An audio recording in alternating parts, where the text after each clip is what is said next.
बस मारे को ये बता दो कि हमारा छोरा कैसा है। आपका छोरा जहाँ भी है वो सही सलामत और सुखपूर्वक है। काम की अधिकता के कारण वो नहीं आ पा रहा है और बहुत जल्द वो आप लोगों से मिलने आने वाला है।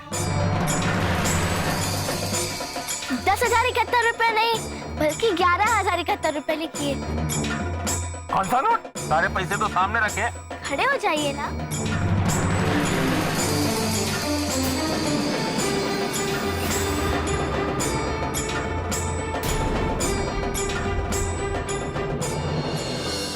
माँ, रक्षा करो माँ।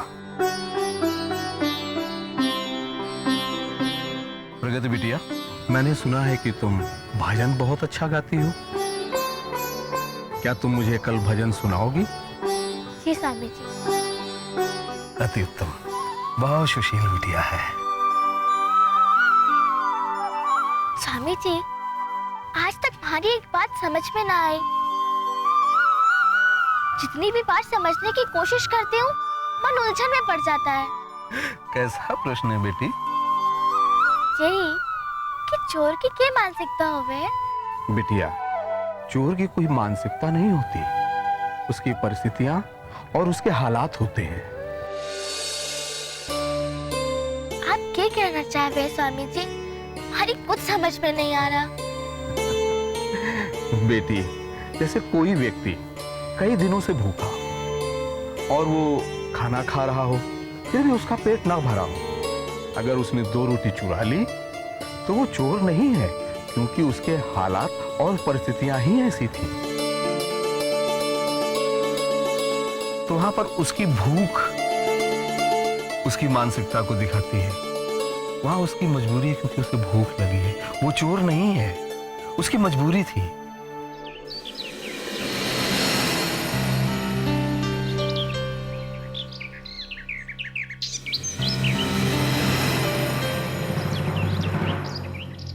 मालकिन, आपको भी वही दिख रहा है जो मन में दिख रहा है? ना कल्लू, मारे को तो थानेदारनी के हाथ में सिर्फ वो डंडा दिख रहा है। मैंने सुना है कि बड़ी छोट से चोट लगती है। आपने तो सुना ही है मालकिन, मैंने तो इसका स्वाद भी चखा है। जहाँ पड़ता है ना वो चिपक कर रह जाता है। 8-10 दिन पे न उठते वरना नहीं बैठते।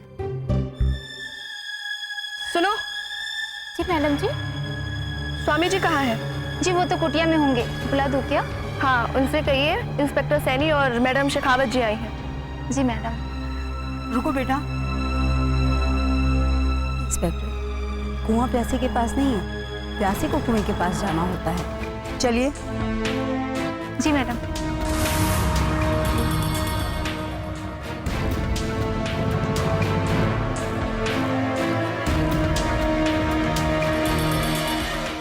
कुछ लोग ऐसे होते हैं, कोई सुंदर चीज जब देख लेते हैं तो उनके मन में लालसा उत्पन्न हो जाती है।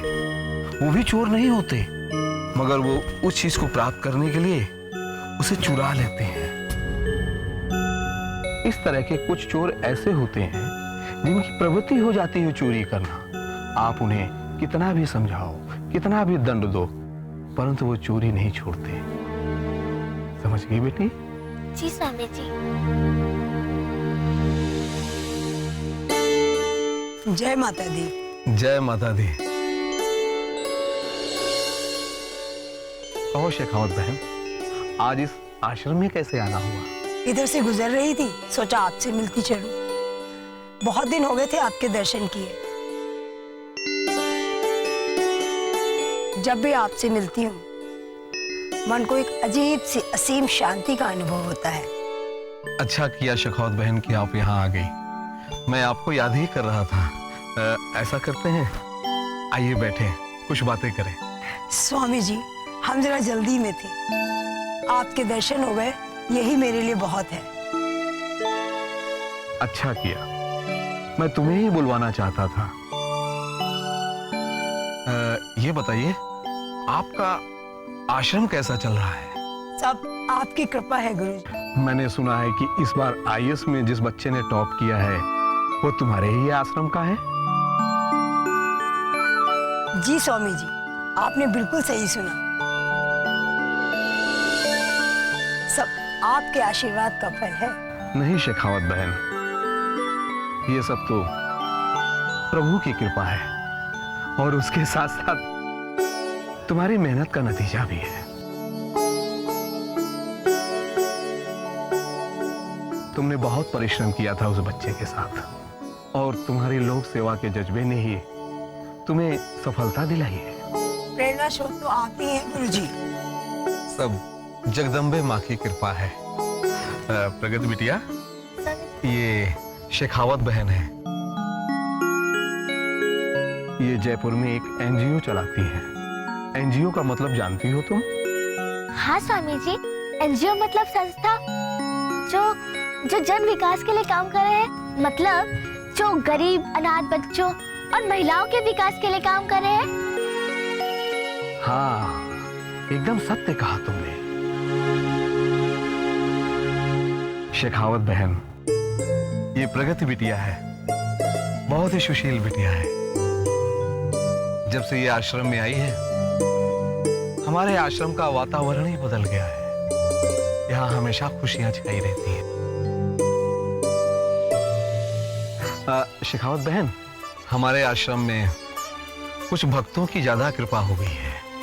हमारे यहाँ धनराशि काफी एकत्रित हो गई है। अब बहन तुम्हें बताओ, इतने पैसों का मैं क्या करूंगा? ये पैसे तुम लेती जाओ, तुम्हारी समाज सेवा में काम आएगा। जैसी आपकी आज्ञा। कनिष्क बेटा, वो धनराशि शेखावत बहन को दे दो। जय माता दी।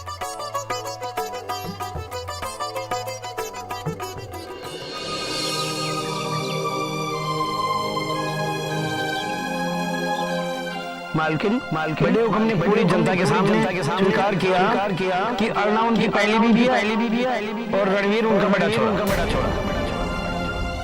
हे भगवान, ये कौन सा दिन दिखा दिया तूने मारे को? क्या इसी दिन के लिए मारे को जिंदा रखा था? कौन सा पाप कर दिया था कि मारे को ये दिन देखना पड़ रहा है?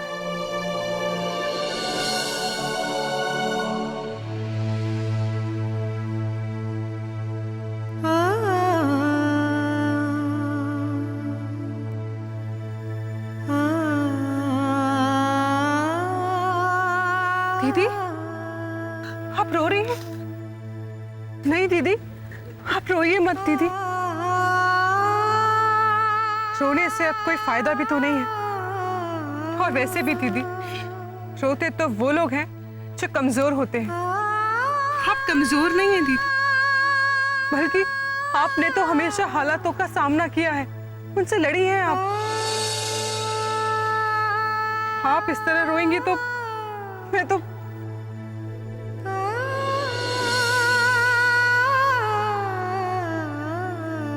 राधा, एक बींदनी सब बर्दाश्त कर सकती है, लेकिन अपने वींद का बंटवारा नहीं।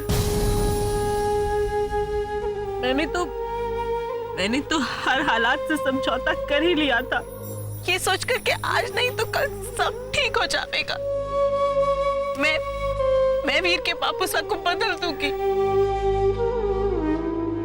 लेकिन आज तो उसे अपना वीर कहने में भी शर्म आवे हमारे को। दीदी, नहीं दीदी, नहीं दीदी, आप बिल्कुल सही कह रही है, लेकिन रोने से कुछ हासिल होने वाला नहीं है। हमें मिलकर इसका हल निकालना पड़ेगा दीदी।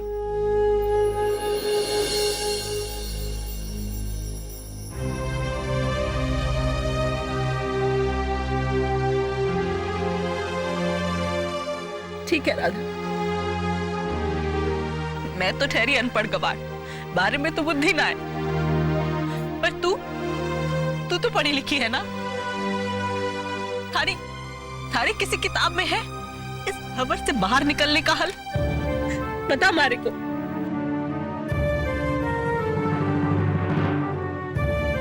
क्या हुआ राधा, तूने मुंह क्या फेर लिया? बोल ना राधा,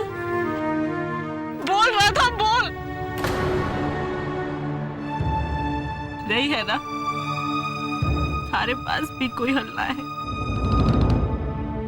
राधा, चाहे कुछ हो जाए, लेकिन एक औरत अपने बिस्तर का बंटवारा नहीं देख सकती, नहीं देख सकती राधा। मैं अपने बिस्तर का बंटवारा हरगिज नहीं देख सकती। रुद्र प्रताप सिंह, चाहे कुछ हो जाए तो सिर्फ मारा है। थारे और मारे बीच में कोई नहीं आ सकता।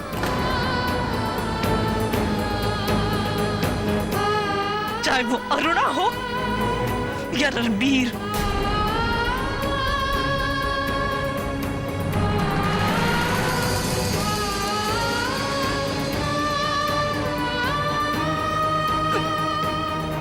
कोई ना आ सकता।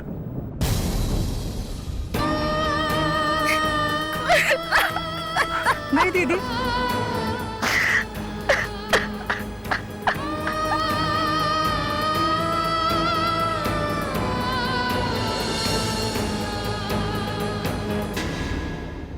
देख लिया महात्मा जी, ये है उस छोरी के असली रंग। पूरी जहर की पुड़िया है, जहर की पुड़िया। आते ही अपना खेल दिखाना शुरू कर दिया। आपको समझाया था कि इन लोगों को आश्रम में बुला के आप ठीक नहीं कर रहे हैं। देखो, नाराज होने की जरूरत नहीं है। 1000 रुपया चले गए, मुझे इसका बिल्कुल भी दर्द नहीं है। लेकिन अगर स्वामी जी उठाकर हम लोगों को पुलिस में बंद करवा देते तो हमें मार मार के गुब्बारा बना दिया गया होता। आप समझ नहीं रहे हो। आज उसने मेरा नाम लिया है, कल गौरी का नाम लेगी, परसों हो सकता है आपका नाम ले तो सके ही है ना आपका। आप समझ नहीं रहे हो। कल्लू, ये आश्रम है, आश्रम। यहाँ हजारों लोग आते हैं और चले जाते हैं। कोशिशें तो बहुत हुई, लेकिन अब तक कोई हिला ना पाया मुझे। माफ करना महात्मा जी, हजारों आए होंगे, लाखों गए होंगे, लेकिन प्रगति जैसा एक भी नहीं आया होगा। नागिन है, नागिन, एकदम जहरीली नागिन। अपने आश्रम में जो गौरी है ना, उसका आदमी गांव का प्रधान था। प्रगति के चक्कर में ऐसा फंसा कि आज तक जेल में चक्की पर चक्की पर चक्की पीसे जा रहा है। बिल्कुल चुप। जब से देख रहा हूँ भड़बड़ किए जा रहा है। तो तुझे क्या लगता है कि मैं मूर्ख हूँ, अंधा हूँ, काना हूँ, लंगड़ा हूँ, लूला हूँ? मैं सब कुछ समझ सकता हूँ, सुन सकता हूँ, देख सकता हूँ। अगर वो छोरी नागिन है, मैं भी नेवला हूँ। इसके पहले वो फन निकाले, मैं उसके फन को चबा जाऊंगा। और तुझे क्या लगता है कि 1000 रुपए तुझसे छीन कर तुझे चोर साबित करके वो खुश रहेगी? कल्लू, याद रखना, मैं वो ब्राह्मण हूं जो पूजा भी कराता है और श्राद्ध भी। इन लोगों को आश्रम लाने वाला मैं ही था ना। उसके पीछे कुछ कारण था जो तुझे अब समझ में नहीं आएगा, और ना मैं तुझे समझाऊंगा। वक्त आने पर तुझे सब बता दिया जाएगा। अरे बाप रे बाप, आज तो महात्मा जी का अलग ही रूप दिखाई दे रहा है। मैं तो इन्हें बड़ा सीधा साधा आदमी समझता था, लेकिन ये तो बड़े ही खतरनाक आदमी निकले। इनसे बच के रहना होगा कल्लू, बच के रहना होगा कल्लू, नहीं तो वही कहावत हो जाएगी, खाया पिया कुछ नहीं, गिलास तोड़े मारे आना। अरे बाप। जब हमारे मन के अंदर का अंधकार मिट जाता है, तब मन के अंदर छुपा हुआ अहम स्वयं नष्ट हो जाता है। और जैसे ही अहम नष्ट होता है, उसी समय हमें ज्ञान प्राप्त होता है, और वो ज्ञान हमें प्रकाश की ओर ले जाता है।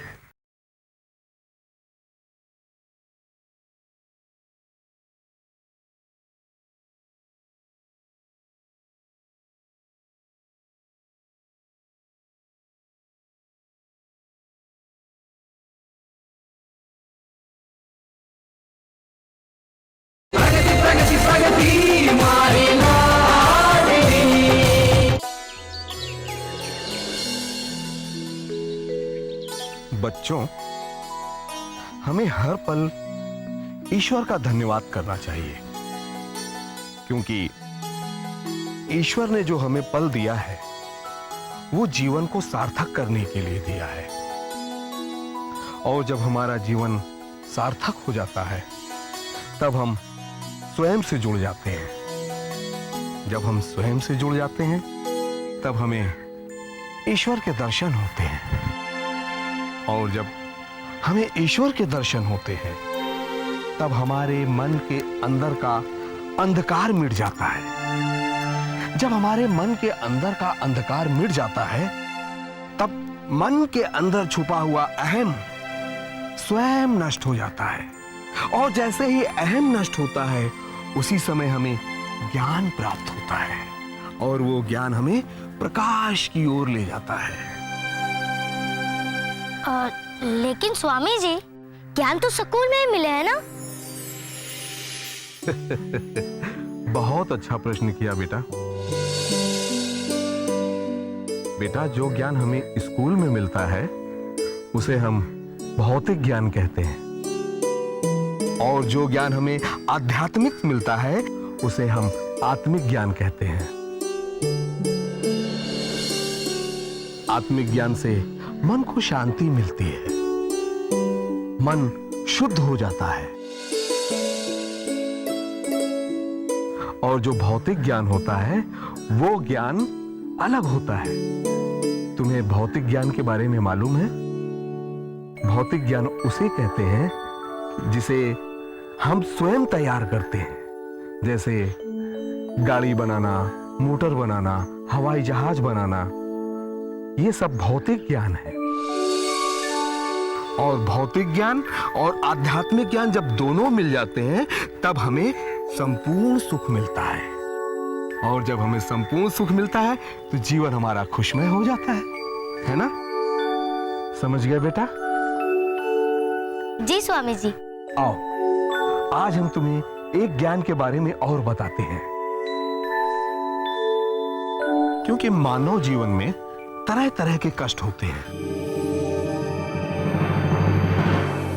बच्चों का खेल नहीं है, इसके लिए साधना की आवश्यकता होती है। महात्मा जी, हमारे मन में ना एक सवाल आ रहा है। क्या आ रहा तारे मन में? अरे जी, कि आप तो खुद ही इतने बड़े ज्ञानी हो, तो फिर आप स्वामी जी की तरह सिद्ध पुरुष क्यों नहीं बन जाते? सिद्ध पुरुष तो मैं अभी भी हूँ। बिल्कुल बिल्कुल बिल्कुल सही बोल रहे हैं आप। तो फिर आप अपना अलग आश्रम क्यों नहीं बनाते?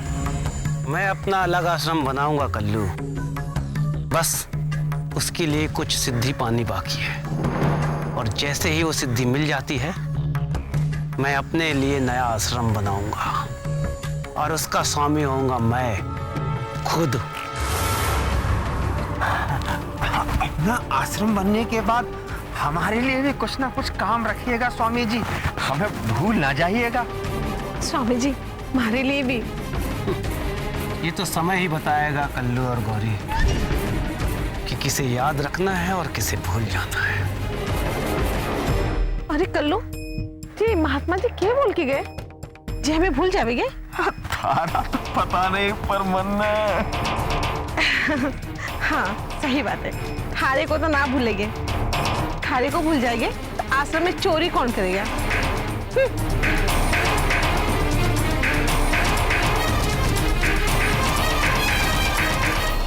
आज मैं हवेली जा रही हूँ बड़े हुकुम को अपने वजूद का एहसास दिलाने, उनको यो बताने कि इस धरती पे सिर्फ अरुणा ही नहीं रहती, वसुधा भी रहती है।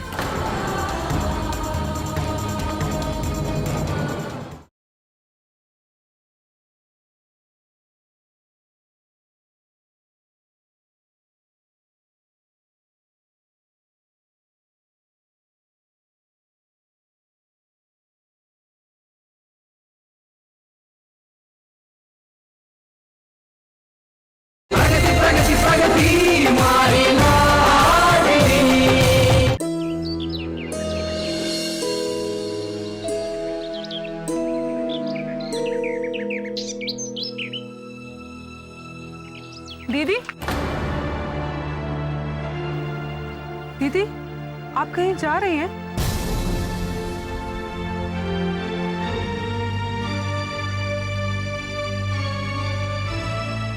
हाँ राधा, मैं आज एक बहुत अहम फैसला लेने जा रही हूँ। एक फैसला मैंने तब लिया था जब मैंने हवेली छोड़ी थी, आज एक दूसरा बहुत जरूरी फैसला लेने जा रही हूँ।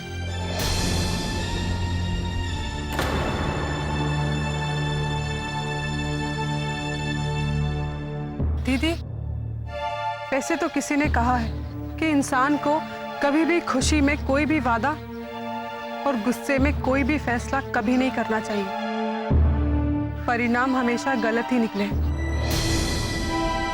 गलत तो आज तक होता आया है राधा। आज तक मैं यूं सोचती रही कि नहीं, अब कुछ ठीक हो जाएगा, पर ना, कुछ भी ना हुआ, वैसा का वैसा ही रहा। पर ना, अब और नहीं राधा, आज मारे को ये फैसला लेना ही पड़ेगा। आज मैं हवेली वो सारे रिश्ते तोड़ने जा रही हूं जिनसे आज तक मैं बंधी हुई थी।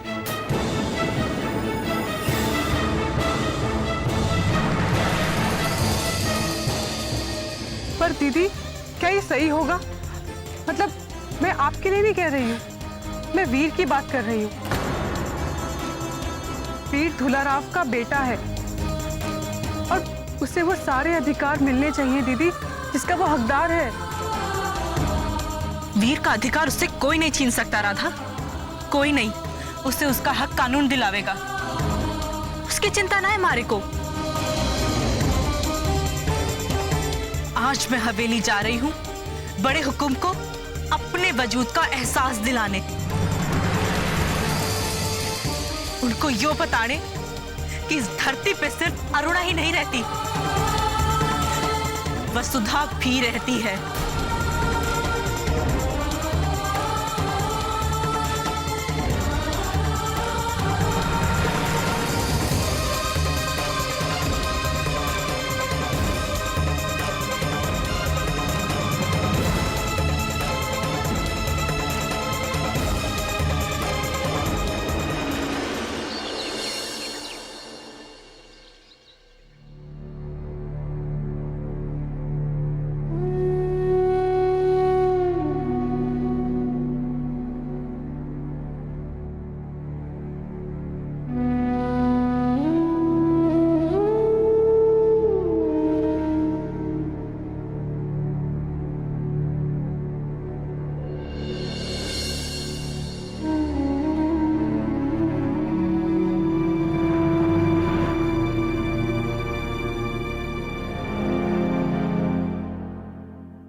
लल्ला,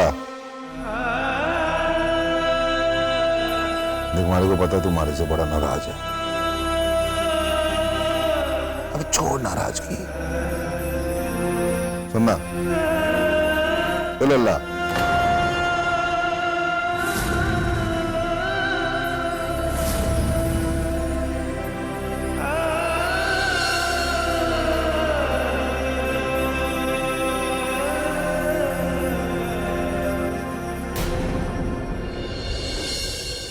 क्योंकि मुझे भी तेरी गंदी जबान से खुद को बेटा कहलाने का कोई शौक नहीं है। 28 साल पहले माँ के साथ तुम्हारे जो भी रिश्ते रहे हैं उसके बारे में भी मुझे जानने की कोई दिलचस्पी नहीं। बदकिस्मती से हो सकता है कि तुम मेरे बाप हो, मैं तुम्हारा बेटा कभी भी नहीं हो सकता।